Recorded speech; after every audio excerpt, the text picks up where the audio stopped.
જ્યારે પણ બુદ્ધ શબ્દ સંભળાય ત્યારે આપણા મનમાં કોણ આવે? સિદ્ધાર્થ ગૌતમ, બરાબર ને? પણ શું આખી કહાણી બસ આટલી જ છે કે પછી આની પાછળ એક એવી પરંપરા છુપાયેલી છે જે યુગો અને યુગો જૂની છે? ચાલો આજે એ જ રહસ્ય ખોલીએ. જો સામાન્ય રીતે આપણે એવું જ માનીએ છીએ કે બુદ્ધ એટલે એક વ્યક્તિ. પણ જો એવું હોય કે બુદ્ધ એ કોઈનું નામ જ નથી? શું એવું બની શકે કે એ કોઈ એક વ્યક્તિ નહીં પણ એક પદવી હોય, એક ટાઇટલ હોય? એટલે મુદ્દો એ છે કે બુદ્ધત્વ કોઈ એક વ્યક્તિ માટે અનામત નથી. એ તો એક એવી અવસ્થા છે, એક એવું પદ છે જ્યાં કોઈ પણ પહોંચી શકે છે પોતાના પ્રયાસથી. અને આ કોઈ નવી વાત નથી. આ એક એવી પરંપરા છે જે ક્યારેય તૂટી જ નથી.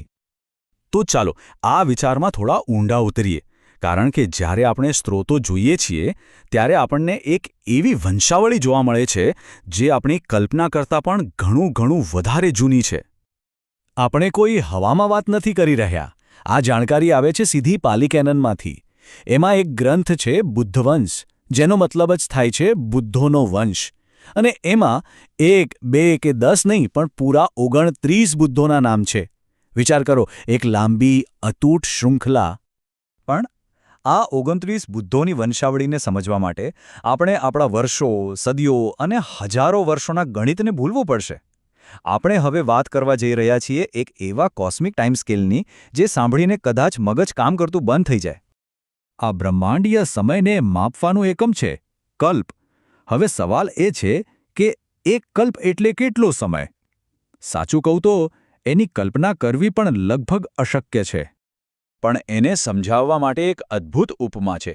જરા કલ્પના કરો, એક 10 કિલોમીટર ઊંચો પહાડ છે, એકદમ નક્કર પથ્થરનો.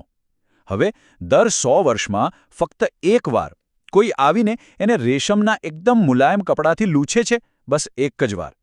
તો વિચારો, એ આખો પહાડ ઘસાઈને ખતમ થવામાં કેટલો સમય લાગે? જેટલો સમય લાગે ને એ છે એક કલ્પ. આપણે અહીં હજારો કે લાખો વર્ષોની વાત નથી કરી રહ્યા. આપણે અબજો ખરબો વર્ષોની વાત કરી રહ્યા છીએ. અને આવા તો કેટલાય કલ્પો વીતી ગયા. બુદ્ધવંશમાં ઉલ્લેખ છે કે ગૌતમ બુદ્ધના તો ઘણા સમય પહેલાં સારમંદ કલ્પમાં જ 3 બુદ્ધ થઈ ગયા હતા. તણહંકર, મેધંકર અને શરણંકર. આ નામો જ આપણને કહે છે કે જ્ઞાનની આ પરંપરા કેટલી પ્રાચીન છે. પણ હવે આપણે એ વાર્તા પર આવીએ જે સીધી આપણા યુગના બુદ્ધ સાથે જોડાયેલી છે. આ કહાણી છે એક સંકલ્પની, એક એવા વ્રતની જેણે બ્રહ્માંડનો ઇતિહાસ બદલી નાખ્યો. પાછા જઈએ છીએ સમયમાં. કેટલા પાછળ? 4 અસંખ્ય કલ્પ પાછળ. એ સમય એક તપસ્વી હતા જેમનું નામ હતું સુમેધ. આ એ જ આત્મા હતી જે ભવિષ્યમાં સિદ્ધાર્થ ગૌતમ બનવાની હતી. તો એક દિવસ સુમેધને ખબર પડે છે કે એ સમયના બુદ્ધ, દીપંકર બુદ્ધ, એમના ગામમાંથી પસાર થવાના છે. સુમેધ તરત જ ત્યાં પહોંચ્યા અને જોયું કે રસ્તા પર એક જગ્યાએ ખૂબ કાદવ હતો. એ કાદવ સાફ કરવા જાય એ પહેલાં તો દીપંકર બુદ્ધ ત્યાં આવી પહોંચ્યા. અને ત્યારે એક ક્ષણનો પણ વિલંબ કર્યા વગર સુમેધે જે કર્યું એ અકલ્પનીય હતું. એ પોતે એક કાદવમાં સૂઈ ગયા, પોતાના શરીરનો પુલ બનાવી દીધો અને કહ્યું. દીપંકર બુદ્ધે સુમેધનો આ અદ્ભુત ત્યાગ જોયો. એમણે પોતાની દિવ્ય દૃષ્ટિથી ભવિષ્યમાં જોયું અને એક ભવિષ્યવાણી કરી. એ જ ક્ષણે એક કાદવમાં સૂતા સુમેધે પહેલીવાર પોતાના મનમાં બુદ્ધ બનવાનો સંકલ્પ કર્યો. કહી શકાય કે ગૌતમ બુદ્ધની લાંબી યાત્રાની શરૂઆત એ દિવસે એ કાદવમાંથી થઈ હતી. તો આ તો થઈ એક વાર્તા. પણ આનાથી એક રસપ્રદ વાત સામે આવે છે. એવું લાગે છે કે બધા બુદ્ધો માટે એક પ્રકારની બ્લુપ્રિન્ટ છે. ભલે એમની વચ્ચે અબજો વર્ષોનું અંતર હોય, પણ અમુક બાબતો એ હંમેશા એક સરખી જ રહે છે. અને આ જ તો મજાની વાત છે. આ કોઈ એક વ્યક્તિનો ચમત્કાર નથી. આ એક કોસ્મિક પ્રક્રિયા છે. જેમ કે દરેક બુદ્ધને જ્ઞાન કોઈને કોઈ વૃક્ષ નીચે જ મળે છે. દરેક બુદ્ધ જે શીખવે છે એના મૂળભૂત સત્યો હંમેશા એ જ હોય છે. દરેક જન ધર્મચક્રને ફેરવવા માટે પહેલો ઉપદેશ આપે જ છે. અને દરેક બુદ્ધના 2 મુખ્ય શિષ્યો હોય જ છે જે સંઘને આગળ વધારે છે. એકદમ સેટ પેટર્ન. આને સમજવા માટે એક મસ્ત એનાલોજી છે. હાર્ડવેર ભલે બદલાતું રહે, પણ સોફ્ટવેર હંમેશા એ જ રહે છે. મતલબ બુદ્ધનું શરીર, એમનું ભૌતિક સ્વરૂપ એ દરેક યુગમાં અલગ હોય છે, પણ એમની શિક્ષાઓ, એ સોફ્ટવેર, એ ક્યારેય નથી બદલાતું.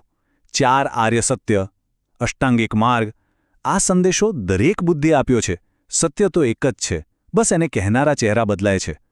અને આ પેટર્નમાં બોધિવૃક્ષવાળો મુદ્દો બહુ રસપ્રદ છે. નિયમ એ છે કે વૃક્ષ નીચે જ્ઞાન મળશે, પણ કયું વૃક્ષ એ બદલાઈ શકે છે. જેમ કે ગૌતમ બુદ્ધને પીપળાના ઝાડ નીચે જ્ઞાન મળ્યું, પણ એમના પહેલાંના કશ્યપ બુદ્ધને વડના ઝાડ નીચે. અને એવું કહેવાય છે કે ભવિષ્યમાં જે મૈત્રેય બુદ્ધ આવશે એમને નાગકેસરના વૃક્ષ નીચે જ્ઞાન મળશે. પરંપરા એ જ, પણ રૂપ અલગ. તો આટલી મોટી કોસ્મિક ટાઈમલાઈનમાંથી હવે પાછા આવીએ આપણા સમયમાં, આપણા વર્તમાન યુગમાં. કારણ કે સ્ત્રોતો કહે છે કે આપણે જે કલ્પમાં જીવી રહ્યા છીએ એ બહુ જ ખાસ છે, બહુ જ ભાગ્યશાળી. આપણા આ કલ્પનું નામ છે ભદ્રકલ્પ. ભદ્ર એટલે શુભ અથવા ભાગ્યશાળી. પણ કેમ ભાગ્યશાળી?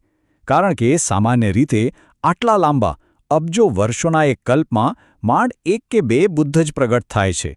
પણ આપણા આ ભદ્રકલ્પમાં 1-2 નહીં, પૂરા 5 બુદ્ધો આવવાનું નક્કી છે. હા, તમે બરાબર સાંભળ્યું. 5. આ કોઈ રેર કોસ્મિક ઇવેન્ટ જેવું છે. અને સૌથી મોટી વાત તો એ છે કે આ 5માંથી 4 તો ઓલરેડી આવી ચૂક્યા છે. આપણા આ ભદ્રકલ્પના પહેલા બુદ્ધ હતા કકુસંત. એમના પછી આવ્યા કોણાગમન. ત્રીજા હતા કશ્યપ.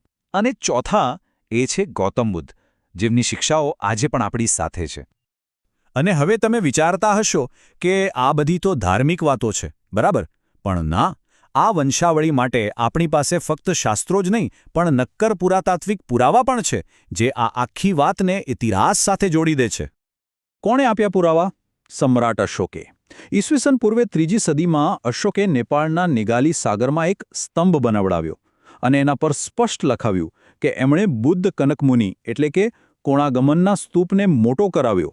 આ સીધો ઐતિહાસિક પુરાવો છે કે ગૌતમ બુદ્ધ પહેલાં પણ બુદ્ધ થઈ ગયા હતા અને લોકો એમને પૂજતા હતા. તો 4 બુદ્ધ થઈ ગયા. હવે 5માનું શું? આપણા આ યુગના 5મા અને છેલ્લા બુદ્ધ હશે મૈત્રેય. માન્યતા એવી છે કે તેઓ અત્યારે તુષિત સ્વર્ગમાં રાહ જોઈ રહ્યા છે અને એ ત્યારે જ પૃથ્વી પર આવશે જ્યારે ગૌતમ બુદ્ધની શિક્ષાઓ દુનિયામાંથી સંપૂર્ણપણે ભૂલાઈ જશે. અને આ જ વાત આપણને એક બહુ મોટા સવાલ પર લાવીને મૂકી દે છે. નિયમ એ છે કે બુદ્ધ ત્યારે જ આવે છે જ્યારે ધર્મ ભૂલાઈ જાય છે, જ્યારે દુનિયાને એમની સૌથી વધુ જરૂર હોય છે. તો જરા વિચારો, ભવિષ્યમાં જ્યારે મૈત્રેય બુદ્ધને આવવું પડશે ત્યારે આપણી આ દુનિયાની હાલત કેવી હશે? કે એને સુધારવા માટે ફરી એકવાર એક બુદ્ધની જરૂર પડશે?